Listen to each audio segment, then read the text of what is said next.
Racing just is started. We have Gold Harbor. Break quickly at the start. Ooh, Lala's Gold is down on the inside. Baby Pot Boss G comes next. While Sangang Daan is the early trailer by about 6 lengths of the leader. And going along for the first turn, we have Gold Harbor, the leader by about 4 lengths. And in second is Baby Pot. Ooh, Lala's Gold alongside on the outside. 3 lengths further back. In third comes Boss G, while Sangang Daan is still racing in less. Half-mile distance they traveled. We have Gold Harbor by about 6 lengths.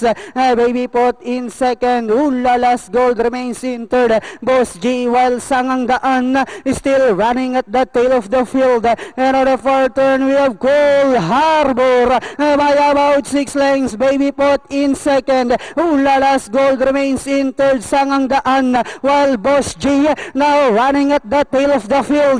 And then entering the home stretch, we have Gold Harbor by about 3 lengths. And in second is Baby Pot.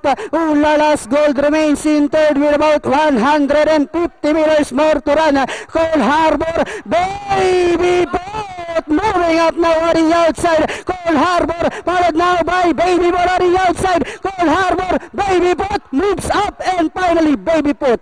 Gold Harbor, then comes number 4, Ulala's Gold, Boss G, and Sangang Daan. Kung napakinggan niyo sana sinabi ko kanina na naglista ang katabi ko rito. Baby Pot. Sinwich eh. Ultimo ko ano yun.